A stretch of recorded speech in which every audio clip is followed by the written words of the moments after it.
নমস্কাৰ, তোমালোক সকলোকে মোৰ আন্তৰিক মৰম আৰু শুভেচ্ছা জনাই আজি এটা নতুন ভিডিঅ' আৰম্ভ কৰিছোঁ। ভিডিঅ'টোৰ মূল বিষয়বস্তু হ'ল নাউন কেনেকৈ চিনিব পাৰিবা। ভিডিঅ'টো মনোযোগেৰে আৰম্ভণিৰ পৰা শেষলৈকে চাবা। কিবা যদি বুজিবলগীয়া থাকিলে কমেণ্ট কৰিবা আৰু ভিডিঅ'টো লগৰ বন্ধু বান্ধৱীসকলক লগত শ্বেয়াৰ কৰিবা। লগতে পেজটো ফ'ল' আৰু ছাবস্ক্ৰাইব কৰি ল'বা এনেকুৱা ধৰণৰ ভিডিঅ'সমূহ পাবৰ কাৰণে। তেতিয়া ভিডিঅ' আৰম্ভ কৰোঁ। নাউন কেনেকৈ চিনিবা? অভ্যাস কৰাৰ টিপছ: কোনো এটা বাক্যলৈ প্ৰতিটো শব্দক হু হোৱাতেৰে প্ৰশ্ন কৰি চাবা। যিটো উত্তৰ আহে সেইটোৱে নাউন। অৰ্থাৎ নাউন চিনিবলৈ হ'লে হু আৰু হোৱাতেৰে প্ৰশ্ন কৰিলে যিটো উত্তৰ আহিব সেইটোৱে হ'ব নাউন। নাউন বিশেষ্য পদ কেনেকৈ চিনিব পাৰি? সহজ ভাষাত বুজাই দিছোঁ। নাউন কি? নাউন হৈছে এনে এটা শব্দ যিয়ে ব্যক্তি পাৰ্চন, স্থান প্লেচ, বস্তু থিং, প্ৰাণী এনিমেল বা ধাৰণা বা ভাৱ আইডিয়া, কোৱালিটিৰ নাম দিয়ে। ইংৰাজীত ইয়াক নেমিং ৱৰ্ড বুলি কোৱা হয়। উদাহৰণ হিচাপে person, Lokendra, teacher, boy. Place, Guwahati, school, Assam. Things, book, table, mobile. Animal জীৱ জন্তু, ডগ, কাউ, বাৰ্ডছ। আইডিয়া বা কোৱালিটি, হেপিনেছ, লভ, বিউটি বা এবষ্ট্ৰেক্ট নাউন। এবষ্ট্ৰেক্ট নাউন হ'ল আমি যিবিলাক চুব নোৱাৰোঁ।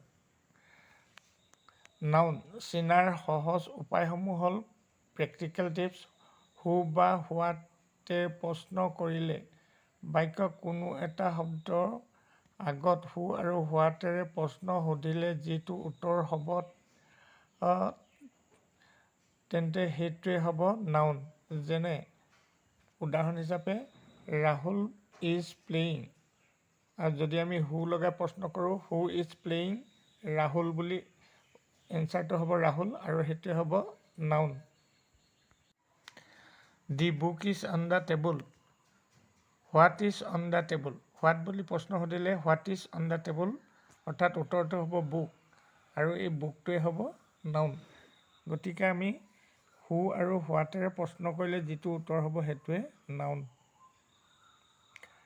আৰ্টিকুল এন ডিৰ পিছত থকা শব্দ বেছিভাগে সময়ত নাউন হয়। মনত ৰাখি থ'ব, আৰ্টিকুলৰ পিছত বেছিভাগেই noun. A boy, an apple, the sun, the happiness. সমূহ বা গোট বুজোৱা শব্দ: team, class, family, flock, bunch এইবোৰ কালেক্টিভ নাউন। ধাৰণা বা গুণ বুজোৱা শব্দ হ'ল লভ, এংগাৰ, বিউটি, অনেষ্টি। এইবোৰ এবষ্ট্ৰেক্ট নাউন। যিবোৰ দেখা বা স্পৰ্শ কৰিব নোৱাৰি কিন্তু অনুভৱ কৰিব পাৰি তেনেকুৱাবিলাক হ'ল এবষ্ট্ৰেক্ট নাউন। সাধাৰণতে নাউনৰ শেষত থকা ছাফিক্স মেন, ডেভেলপমেণ্ট, চন, এডুকেশ্যন, নেছ, কাইণ্ডনেছ, ITY, ৰিয়েলিটি আৰু শেষত ইয়াৰ, টিচাৰ। এনেকৈ আমি নাউন চিনিব পাৰি। অৰ্থাৎ ছাফিক্সটো মন কৰিবা। ছাফিক্স মানে হ'ল প্ৰত্যয়। অৰ্থাৎ ছাফিক্সটো যদি চন থাকে, নেছ থাকে, ITY থাকে আৰু ইয়াৰ থাকে তেতিয়া হ'ব সি নাউন। শব্দটোৰ শেষত ছাফিক্সটো সদায় শব্দটোৰ শেষত থাকে। নাউনৰ প্ৰকাৰসমূহ হ'ল সংক্ষেপে প্ৰপাৰ নাউন, নিৰ্দিষ্ট নাম প্ৰথম আখৰ ডাঙৰকৈ লিখা হয়। লোকেন্দ্ৰ, গুৱাহাটী, ব্ৰহ্মপুত্ৰ। কমন নাউন, সাধাৰণ নাম, বয়, চিটি, ৰিভাৰ। কালেক্টিভ নাউন, গোট বুজোৱা, team, family, heart. Material noun, বস্তুৰ পদাৰ্থ, গোল্ড, ৱাটাৰ, উড। এইখিনি হ'ল নাউনৰ প্ৰকাৰ।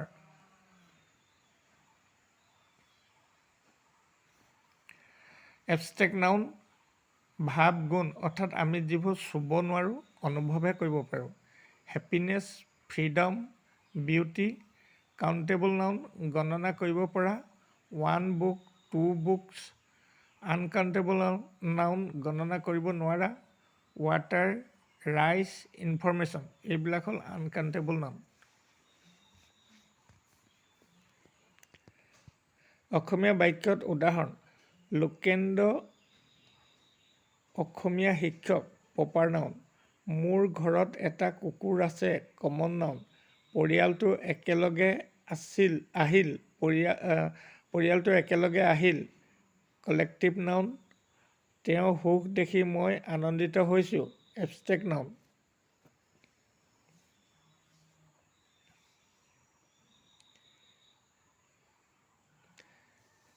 এইখিনি হ'ল নাউনৰ উদাহৰণ। সদৌ শেষত সকলোকে পুনৰ আন্তৰিক মৰম আৰু শুভেচ্ছা জনাই আজি ভিডিঅ'টো ইমানতে সামৰিছোঁ। ভিডিঅ'টো শেষলৈকে চোৱাৰ বাবে ধন্যবাদ। পুনৰ এটা নতুন ভিডিঅ' পুনৰ লগ পাম।